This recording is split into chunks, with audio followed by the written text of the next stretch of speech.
18 फरवरी वर्ष 1946 बंबई, जिसे आज हम मुंबई के नाम से जानते हैं, कि एक सामान्य सुबह।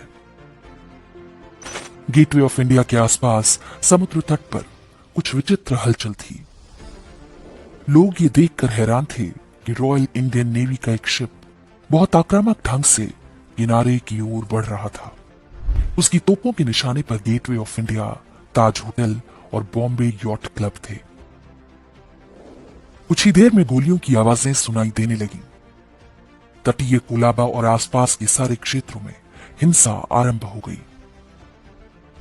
पता चला कि कम्युनिकेशन शिप HMIS तलवार पर तैनात भारतीय नौसैनिकों ने अपने गोरे फिरंगी अफसरों की हत्या करके जहाज पर नियंत्रण अपने हाथ में ले लिया है।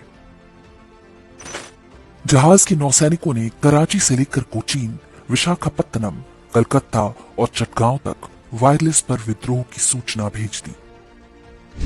देश भर में नौसेना की बगावत जंगल की आग की तरह फैल गई।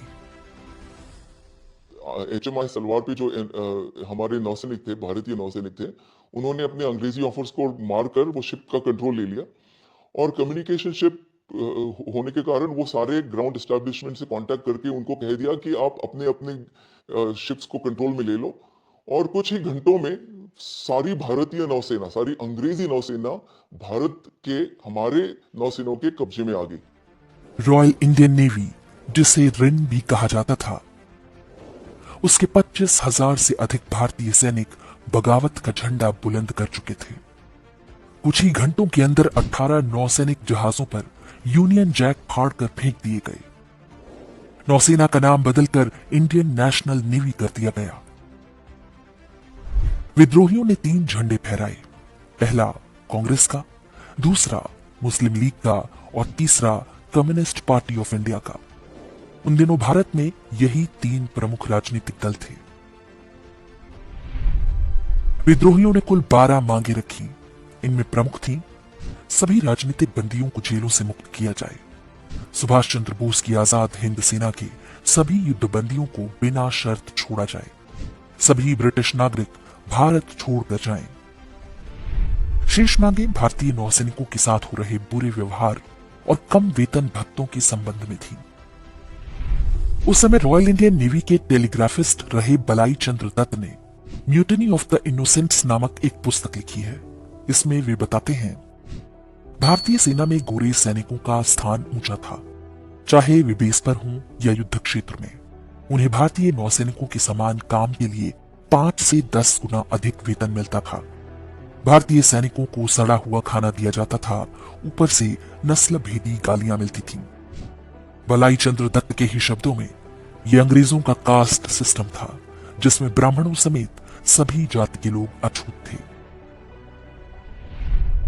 रेयर एडमिरल सत्येंद्र सिंह ने इसी विषय पर अंडर 2 एनसाइंस द इंडियन नेवी 1945-1950 नामक पुस्तक लिखी है। HMIS तलवार पर तैनात रहे टेलीग्राफिस्ट मदन सिंह के हवाले से बताया है कि खराब खाना और भारतीयों को गाली देना सामान्य बात थी, लेकिन एंग्लो इंडियन और ईसाई बनाए जा चुके भारतीय नौसैनिकों से थोड़ा कम भेदभाव होता था। नौसेना में विद्रोह से पूरे देश में उत्साह की लहर दौड़ गई। बागियों के समर्थन में जगह जगह रैलियां होने लगीं। सामान्य नागरिकों ने अपने घरों से नौसैनिकों के लिए भोजन पहुंचाना आरंभ कर दिया। देखते ही देखते ये राष्ट्रीय आंदोलन में बदल चुका था। अंग्रेजों ने विद्रोह को दबाने के लिए सेना और पुलिस को आदेश दिया, लेकिन उन्होंने भी गोली चलाने से मना कर दिया।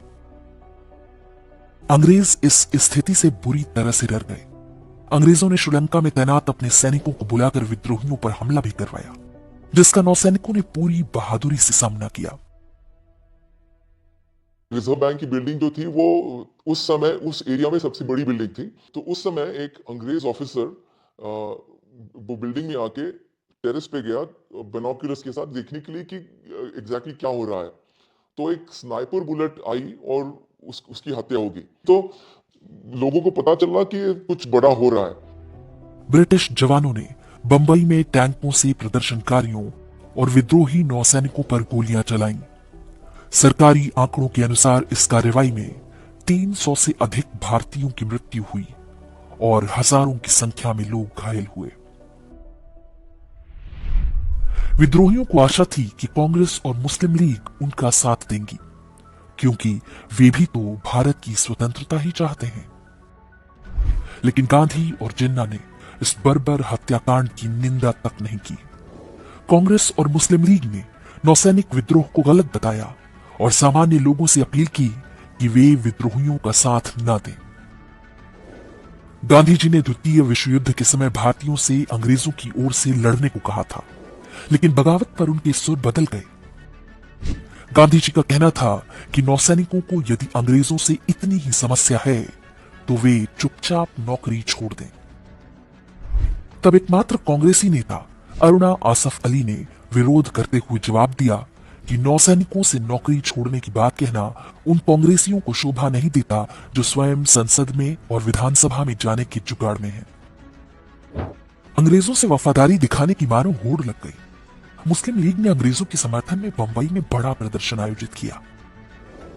दूसरी ओर विद्रोही नौसैनिकों के समर्थन में हो रहे आंदोलन का नेतृत्व हिंदू महासभा और ट्रेड यूनियन के नेताओं के हाथ में था।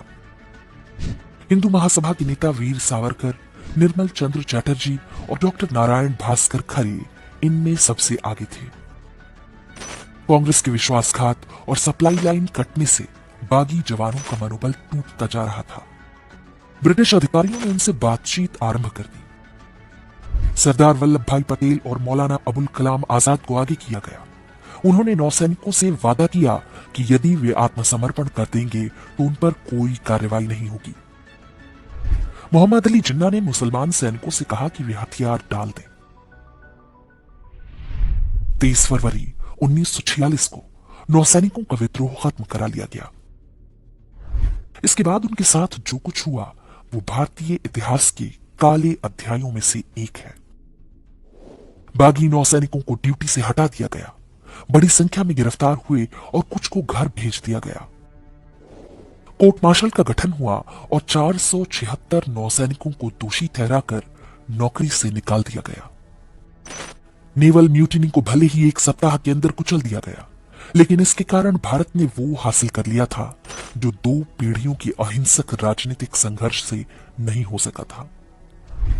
नौसैनिकों के आत्मसमर्पण के अगले ही दिन अंग्रेजों ने अपना सामान समेटना आरंभ कर दिया। ब्रिटिश समझ गए कि वो अब इस देश पर राज नहीं कर सकते। सेना उनके नियंत्रण से बाहर हो चुकी थी। 22 मार्च 1946 को किंग जॉर्ज 6 को भेजे एक संदेश में तत्कालीन वायसराय लॉर्ड वेवल ने कहा था, सबसे परेशान करने वाली बात यह है कि भारतीय सेना की कई यूनिट्स में असंतोष है। वे हथियारों से पूरी तरह सुसज्जित हैं। यदि भविष्य में हम कांग्रेस, मुस्लिम लीग और अपने पूरे प्रोपेगेंडा तंत्र का प्रयोग करते हैं, तब भी दोबारा स्थिति बिगड़ने में अधिक समय नहीं लगेगा। नौसैनिक विद्रोह भले ही समाप्त हो चुका था, लेकिन देश भर में सेना के जवानों ने अपने अंग्रेज अफसरों के आदेश मानने से इनकार करना जारी रखा। ये छोटे छोटे विद्रोह हर सैनिक छावनी में हो रहे थे। अंग्रेज भाब चुके थे कि गांधी और जिन्ना अब किसी काम के नहीं। अब की विद्रोह भड़का तो भारत में मौजूद 1 लाख से अधिक ब्रिटिश सैनिक, अधिकारी और उनके परिवारों के लिए सुरक्षित अपने देश पहुंचना भी कठिन होगा। अंग्रेज एक प्रकार से भारत छोड़कर भागे। नौसैनिकों के विद्रोह के मात्र 1.5 वर्ष के अंदर 1857 को भारत का पहला फर्स्ट वॉर ऑफ इंडिपेंडेंस ऐसे कहा जाता है। लोग कहते हैं कि सावरकर जी ने उसको प्रथम स्वतंत्रता संग्राम कहा था। सावरकर जी ने कभी प्रथम नहीं कहा था। सावरकर जी ने सिर्फ उसको 1857 का स्वातंत्र समर कहा था। एक चीज हम कह सकते हैं कि 1946 18 फरवरी 1946 का जो युद्ध था वो लास्ट वॉर ऑफ इंडिपेंडेंस था, क्योंकि उस दिन ऐसी घटनाएं हुई कि जिससे हमको 15 अगस्त 1947 को स्वातंत्र मिल गया। ब्रिटिश प्रधानमंत्री क्लेमेंट एटली ने एक स्थान पर कहा है कि भारत को स्वतंत्र करने के कई कारण हैं। इनमें से प्रमुख कारण है सुभाष चंद्र बोस की इंडियन नेशनल आर्मी की गतिविधियां। ऊपर से नौसैनिक विद्रोह से स्पष्ट हो चुका था कि भारतीय सैनिक अब ब्रिटिश राज के प्रति निष्ठावान नहीं है। एटली ने यह बात बंगाल के तत्कालीन कार्यकारी गवर्नर पीवी चक्रवर्ती से कही थी। चक्रवर्ती ने उनसे पूछा कि उनकी राय में भारत छोड़ने के अंग्रेजों के निर्णय के पीछे गांधी जी का कितना प्रभाव है। इस पर एटली ने व्यंग्यपूर्ण मुस्कान के साथ कहा, मिनिमल, यानी बहुत थोड़ा सा। सोचने वाली बात यह है कि उन्हीं गांधी जी और कांग्रेस ने कैसे स्वतंत्रता का पूरा श्रेय ले लिया। बंटवारे का दोष हिंदुओं पर मढ़ने के प्रयास हुए। इस्लाम के नाम पर पाकिस्तान बना, फिर भी मुसलमानों को भारत में ही रहने की छूट दे दी गई। अंग्रेजों के आगे हथियार डालने से पहले नेवल सेंट्रल स्ट्राइक कमेटी ने अपने अंतिम वक्तव्य में कहा है कि हमारी हड़ताल एक ऐतिहासिक घटना है। पहली बार सैनिकों और सामान्य लोगों का खून एक ही लक्ष्य के लिए एक साथ सड़कों पर बहा है। एक सैनिक के रूप में हम इसे कभी नहीं भूल सकते। हमें विश्वास है कि आप, हमारे भाई और बहन भी इसे कभी नहीं भूलेंगे। जय हिंद। नौसैनिकों को पता नहीं था कि उनके साथ असली विश्वासघात स्वतंत्रता के बाद होने वाला था। कांग्रेस और मुस्लिम लीग के अतिरिक्त जिस कम्युनिस्ट पार्टी का झंडा नौसैनिकों ने फहराया था, उसने ही कांग्रेसी सरकारों के साथ मिलकर नौसेना विद्रोह के इतिहास को ही भारतीयों के मानस पटल से मिटाने का प्रयास किया। वामपंथी इस विद्रोह का श्रेय तो लेते हैं, लेकिन वो ही थे जिन्होंने स्कूली पाठ्य पुस्तकों में इसे एक पैराग्राफ में समेट दिया। इनमें बताया गया कि नौसैनिकों ने स्वतंत्रता के लिए नहीं, बल्कि खराब खाने के लिए विद्रोह किया था। स्वतंत्रता के बाद विद्रोह में भाग लेने वाले एक भी नौसैनिक को नौकरी पर वापस नहीं रखा गया, न ही उनके मेडल लौटाए गए। उन्हें उनकी पेंशन भी नहीं दी गई।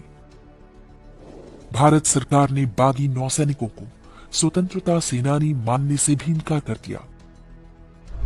1946 की नौसेना विद्रोह की स्मृति में मुंबई पोर्ट के पास कोलाबा में केवल ये एक मूर्ति लगा दी गई।